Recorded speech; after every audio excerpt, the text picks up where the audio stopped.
You know, we are having a magical day, but they are not in Cincinnati, where by now you've probably heard All-Pro defensive end Trey Hendrickson will not play for the Bengals this year if he doesn't have a new contract. Hendrickson made this declaration at last week's OTAs, which has gotten a bit testy between he and the front office. New on SportsCenter, Joe Burrow, the team's franchise player, weighed in. Yeah, we'll see what happens with that. You know, you guys all know how I feel about Trey. He's a great player. I love Trey as a guy. He goes out and plays well every single Sunday. He's very productive. He's a guy that deserves to get paid and get paid what he wants and what the market is. So, you know, like I said, we'll see what happens with that. But, you know, I love Trey and hope he's with us. Jeff Darlington only wishes he had the mane of one Joe Burrow. That hair was fantastic. So is Jeff Darlington. Hey, since the draft, Hendrickson said there's been no communication between his camp and the Bengals. What are you hearing about these negotiations in Cincy? Well, this has certainly been complicated, and as Trey Hendrickson said, it now feels personal to him. Now, the Bengals, for their part, do not feel like they've done anything to necessarily instigate that, but head coach Zach Taylor has recently said that he feels like he has needed to think long and hard about how he communicates with Hendrickson so that he does not take it personal. This has been complicated really all offseason, with Hendrickson originally asking for a trade and then feeling like there was progress being made. And now we're back to this point where, listen, it could change at any minute if the Bengals come up with their offer. But as of right now, it's not just the money, it's the structure. So yes, it does feel far off for a player, by the way, who has had 17.5 sacks each of the last 2 seasons. Yeah, and on the offensive side of the ball, we know those stars got paid in Cincinnati, but as we also know, you need a defense to stop teams from scoring, and that's been the problem in Cincinnati the past couple of years. Let's switch gears now. A few weeks ago, it seemed both Micah Parsons and the Cowboys ironed out most of the issues surrounding a new deal. Schottenheimer, the new head coach, spoke today, said he has no issues with how Parsons has approached his offseason. So what's holding things up in Dallas with Micah Parsons? Honestly, there feels like there are some parallels between this and Hendrickson from the standpoint that, like, every time you feel like there's frustration, it's followed what feels like this kumbaya moment where things could perhaps get done, and yet here we are still lingering into the offseason. So once again, we're really at this point where we just need these two sides to get together and knock out a deal. Enough talk. Both sides have said they want to get a deal done. The Cowboys at times obviously have said some somewhat, we'll call it amusing things, when Jerry Jones has said he doesn't need to work through an agent, he can just work through Micah Parsons, to which Parsons has said that's not true at all. Again, a lot of talk, not so much action. At some point, we know these deals with the Cowboys usually get done. Yep. It's just a matter of, honestly, quite frankly, when. We still have till the end of July till training camp starts. It's a long offseason. I wish we had more time so I could ask you a Johnny Vegas question, but that was last week. To the NFL we go. The Pittsburgh Steelers do have some quarterbacks in their QB room, but they are also still waiting to hear from Aaron Rodgers about whether or not he'll be joining them or, you know, possibly hanging up his cleats, as we now welcome in our Steelers reporter, Brooke Pryor, for more on the Rodgers waiting game. It has been exactly 60 days since he visited Pittsburgh. What can you tell us about Rodgers' communication with the team as he still mulls over his decision? Christine, are you sure it's been 60 days and not 60 years? Because it feels like this has been going on forever. But I can tell you I've talked with several Steelers sources this morning, and they said it's the status quo. They continue to remain in communication with Aaron Rodgers, and they're still optimistic that they ultimately end up landing him. The translation to that is that while they are being tight-lipped, they still believe that Aaron Rodgers will eventually be a Pittsburgh Steeler. But as has been the case the entire time, there is no firm deadline on when he could report and sign with the Steelers. And the Steelers are comfortable with that because they believe that he is a plug-and-play player where it doesn't matter when he shows up, you put him in the lineup and he's going to be good to go. And by the way, while the Steelers have been waiting, Aaron Rodgers has been living it up. He was doing events on Kentucky Derby weekend, and he was just at a friend's concert in Austin shooting a water gun into the crowd. So he's living the good life. He's not worried about calling the Steelers right now. Okay, plug-and-play quarterback, but I feel like he does need to stretch it a little bit. He is kind of getting up there. You're at owners' meetings in Minnesota, and one of the topics being discussed is playoff reseeding. What has been the Steelers' reaction to the potential reformat? Well, as Jeremy Fowler noted earlier, there are many teams that are not in favor of that, and I would count the Pittsburgh Steelers among them because Mike Tomlin said at owners' meetings back in Palm Beach in April that he is a division purist. He thinks that teams that win their division should be rewarded with a home playoff game. He said that he likes the structure of this schedule. He likes the division rivalries, and that would devalue the division rivalries if you were to reseed and the division winner didn't matter as much. And by the way, the Steelers are not often one of those teams that are playing in unimportant or games that don't matter late in the season. It's come down to the wire, it feels like, every year since I've been in Pittsburgh in 2019 and even before that. So count the Steelers among the teams that are not in favor of a playoff reseeding because they're purists. No surprise there. All right, so certainly a lot to figure out there in Minnesota. Brooke, appreciate the insight. Thank you. Philadelphia Eagles, the NFL owners meeting start up today in Minneapolis. On the docket is the Bush push and the Packers proposal that would more widely ban pushing or pulling the ball carrier on the field. It's been done for years, but Philly and Jalen Hurts have perfected the move. And Jalen Hurts was speaking at an Eagles offseason workout. He declined to comment on the tush push. Luckily for us, senior NFL writer Jeremy Fowler is not allowed to decline on comments because that's what he gets paid to do. So for the second time in 2 months, the future of the tush push is in doubt right where you are there at the owners' meetings. What are you hearing about its fate there in Minnesota?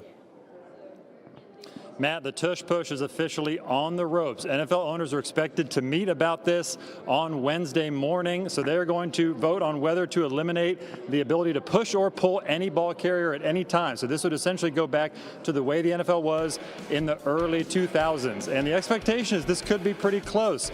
League owners only gave 16 votes back in March during those meetings. They need 24 votes to get a full majority. And so the Packers have at least tweaked their proposal to make it more broad. They didn't want to target one team, the Philadelphia Eagles. We will see if that's quite enough, but it's going to be close. It's really amazing because teams can't stop what's essentially a quarterback sneak. They're going to take it out of the game. Different show, different argument, different time for that talk. Also talk of potential playoff reseeding after the Lions' March proposal that would largely use regular season records as the guiding principle rather than division titles. Where does that one stand?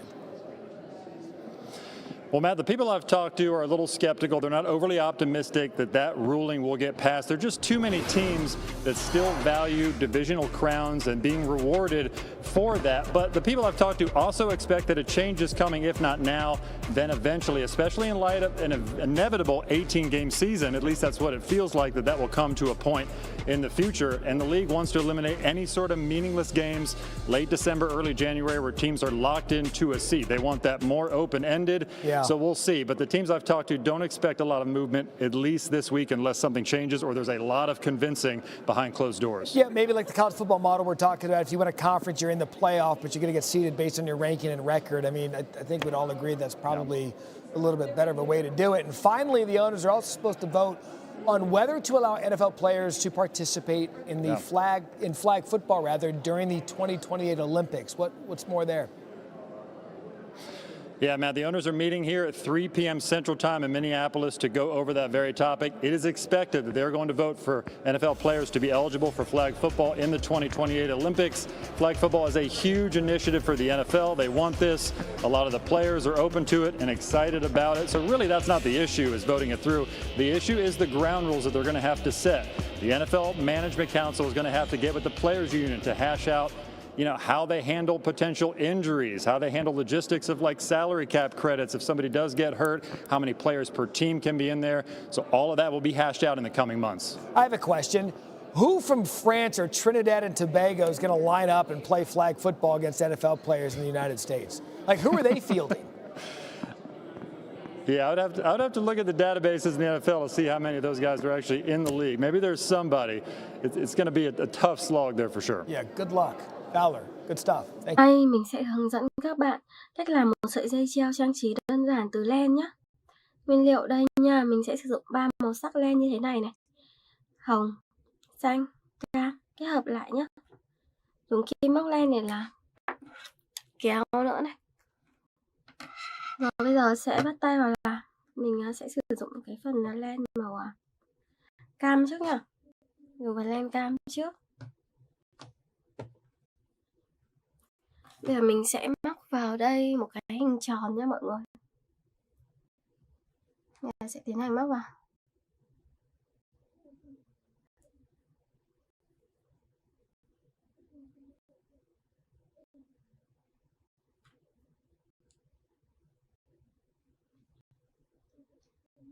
Đây, móc vào đây. Cứ từng mũi một để tạo hình tròn nhé. Sử dụng là những mũi nửa kép.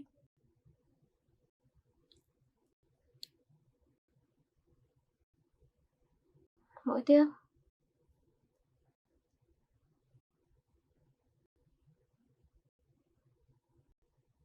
Mũi tiếp theo nữa này.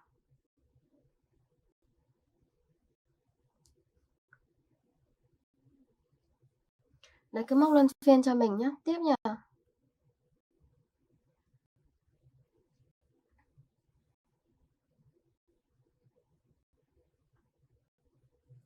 Tiếp tục nha mọi người. Mọi người cứ móc luân phiên cho đến hết cho mình. Mũi tiếp theo này.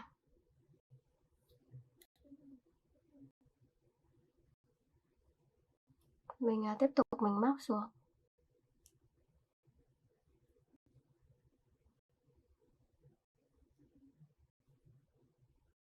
Đấy, móc xuống đây.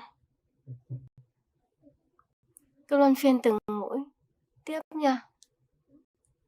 Mũi nữa cũng y như vậy này. Mọi người làm lần lượt cho mình.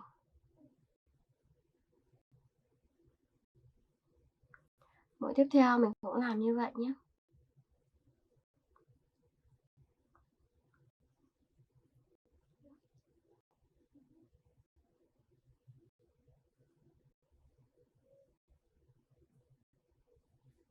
Đấy, móc lần lượt như này.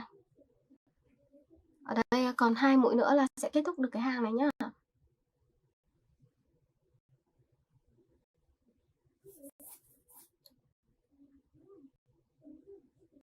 Tiếp tục.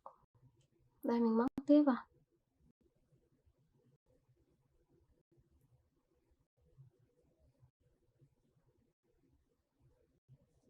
Rồi mũi tiếp theo. Đấy, mình làm lần lượt như thế này. Móc nối vào đây và siết dây nhé.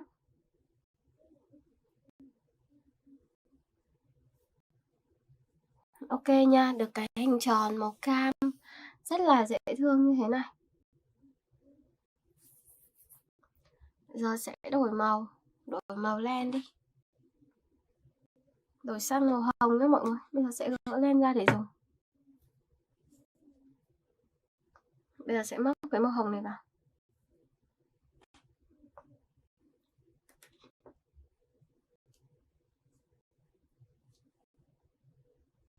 Đây, móc vào. Siết chặt phần len cam.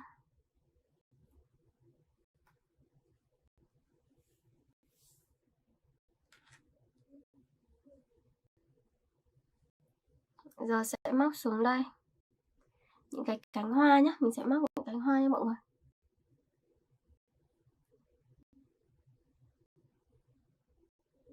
Đây, móc xuống.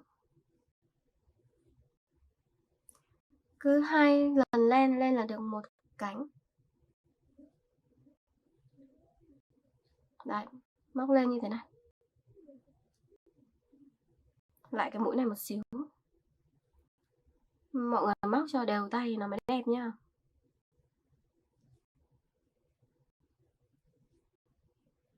Mũi tiếp theo.